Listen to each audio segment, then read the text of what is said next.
কুখ্যাত যৌন অপরাধী জেফ্রি এপস্টাইন সংক্রান্ত ৩০ লাখেরও বেশি নথি প্রকাশ করে মার্কিন বিচার বিভাগ। এসব নথিতে রয়েছে শত শত ইমেইল, কয়েক হাজার ছবি ও ব্যক্তিগত তথ্য, যার মাধ্যমে ভুক্তভোগীর নাম ও পরিচয় শনাক্ত করা সম্ভব। এতে নথিতে থাকা অন্তত ১০০ জন ভুক্তভোগী বিব্রতকর পরিস্থিতিতে পড়েন। এসব তথ্য জনসম্মুখে প্রকাশ করায় ক্ষোভ প্রকাশ করেছেন তারা।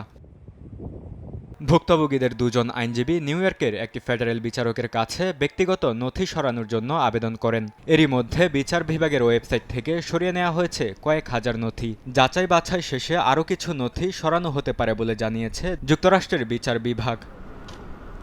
ভুক্তভোগীর বরাতে বিবিসি জানায় আইন বিভাগ ৩টি শর্তই লঙ্ঘন করেছে, যার মধ্যে রয়েছে অনেক নথি এখনও প্রকাশ না করা, প্রকাশের নির্ধারিত সময় পার হয়ে যাওয়া এবং বেঁচে যাওয়া ভুক্তভোগীদের নাম জনসম্মুখে প্রকাশ করা। কিছু ক্ষেত্রে নামের উপর একটি রেখা দেওয়া হলেও এটি পড়া যায়। এমন অনেক ভুক্তভোগীর ছবিও প্রকাশ করা হয়েছে যারা কখনো জনসম্মুখে পরিচয় প্রকাশ করেননি।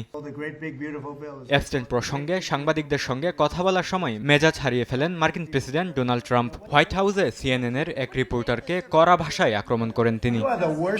তুমি সবচেয়ে বাজে রিপোর্টার। তোমাদের মতো লোকের কারণেই সিএনএনের কোনো রেটিং নেই। আমি তোমাকে 10 বছর ধরে চিনি, তোমার মুখে কোনোদিন হাসি দেখেছি বলে মনে পড়ে না। এ সময় ক্লিনটন দম্পতির কংগ্রেসে সাক্ষ্য দেওয়ার বিষয়ে প্রশ্ন করা হলে এটিকে দুঃখজনক বলে আখ্যা দেন ট্রাম্প। সত্যি বলতে এটা দুঃখজনক। আমি তাকে সবসময়ই পছন্দ করতাম, কিন্তু তারা আমার পেছনে এমনভাবে লেগেছিল যেন আমাকে সারা জীবনের জন্য জেলে পাঠাতে চায়। শেষে দেখা গেল আমি নির্দোষ।